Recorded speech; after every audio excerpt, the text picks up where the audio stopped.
Hello, my lovelies. Hope you're doing well today. I'm sitting here pondering what would I like to share.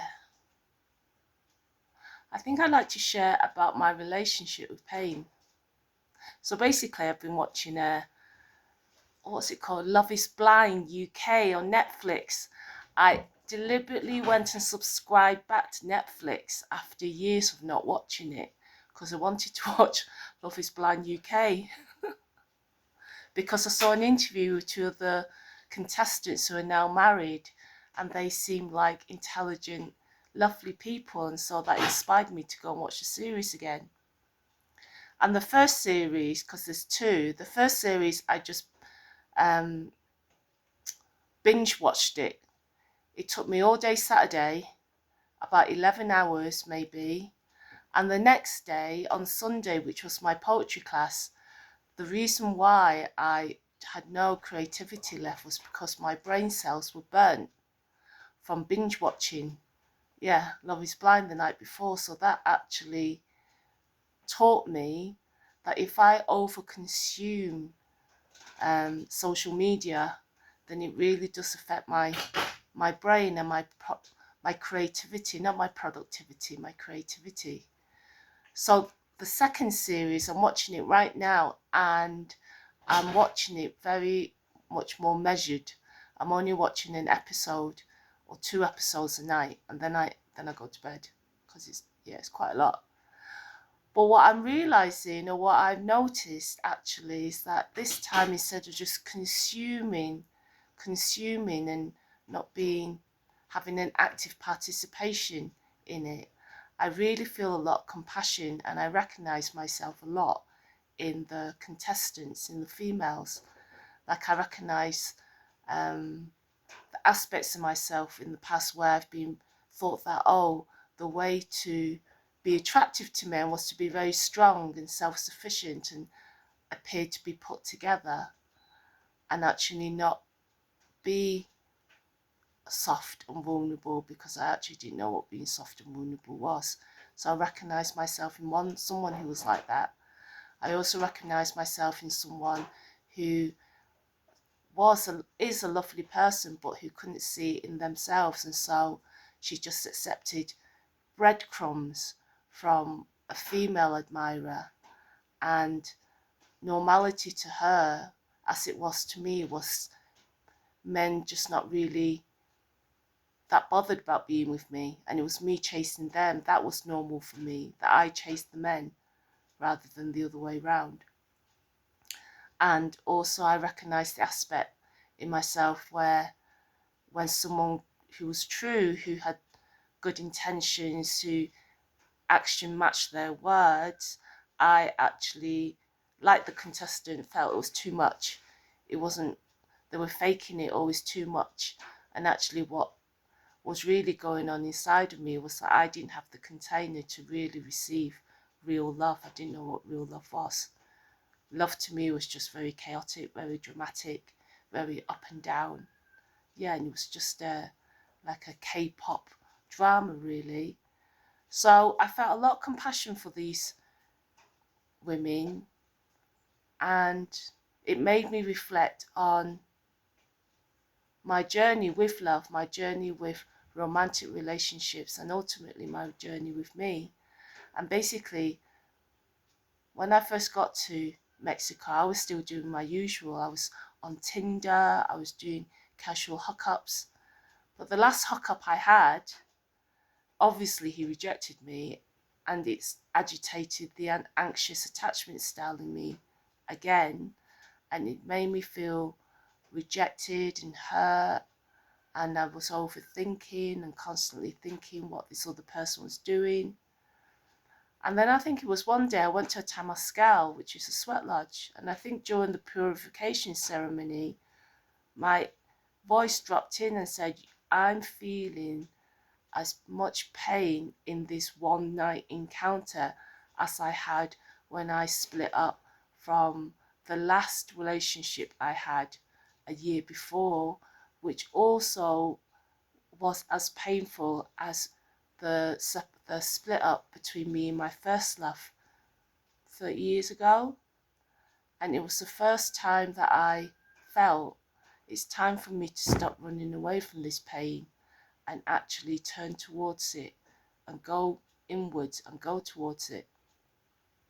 Because up until that point, I was living in all these intentional communities, doing all the inner work, but actually, because now I see I'm someone who needs so much space and so much time and so much quietness to really get into the deepest part of me, I was only doing the inner work on the surface level, and I still wasn't really touching the root of my trauma and the root of my anguish. So I just went inward. I thought, okay, I'm just going to start. And at first it was difficult to feel the pain because I had so much repressed grief and anger and shame and sadness inside me. And I was numb for a long time. I think that's why I came across this put together, because actually I was just numb. And to feel all those feelings took a while of me just waking up always at 4 a.m, feeling this heaviness pressed on my heart, and just breathing and just breathing and going, I'm not going to die from this. Let me just breathe this a bit more. Oh, I'm curious, what does heartache actually feel like to me? And I kept on asking myself, what does grief, what does anger, all those, what does ... feel like in me? And I just felt it all. And eventually I started crying, and I cried for about 9 months solid, non-stop, every morning at 4 a.m in my little cabana in the woods. And luckily for me, at the time, I had come to Mexico with 2 friends, 2 good friends, and all of us were going through all the same thing. I think the collective was purging. It was a strong time. So we'd call each other up, go, hey, one of us would go, hey, do you want to meet up? And the other would go, no, I'm feeling the feels today. And the others would go, yeah, all right. Well, see you on the other side.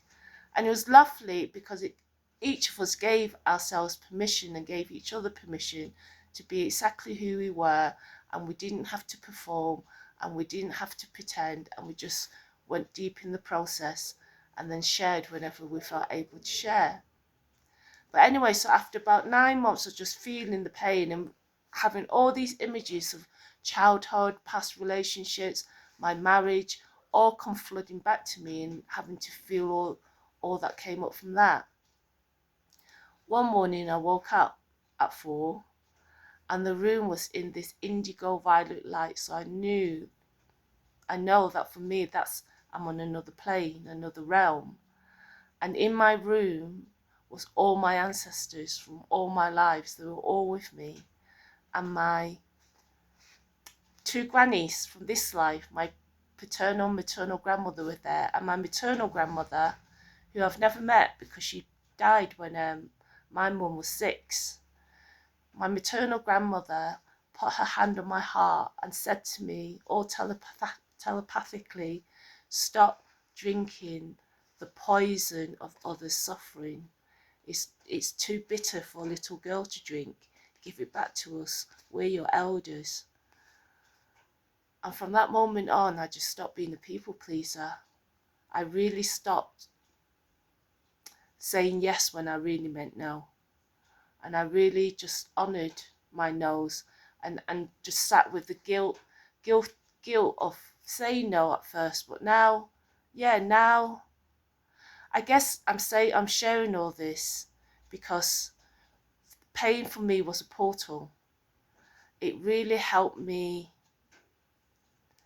face my anxiety and face my people pleasing ways.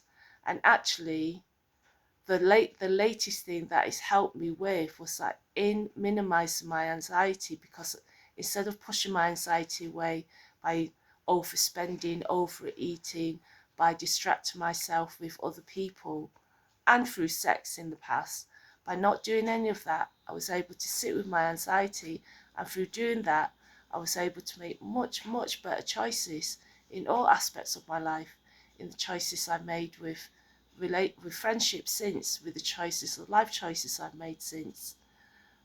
And the most recent thing that's happened with me, as in it happened in May this year, is that my finances finally got stable. I finally become much more financially healthy and responsible than I've ever been in my life, because I was able to go through the pain portal, and because I was able to manage my anxiety and look after myself rather than outsourcing it to other people to do that for me. So yeah, I just wanted to share that today. I don't know why. I hope it helps someone out there. And the pain didn't kill me. I think my head was thinking, if I start feeling the pain, it's just gonna absolutely overwhelm me and I'll just be annihilated and not be able to do anything. But actually, no, for me, 4 o'clock in the morning, I sat with the pain for however long the pain was there. Then it passed, and then I went on with my day. It was just feeling, I think it's just feeling that I was scared of, because I was never taught to feel.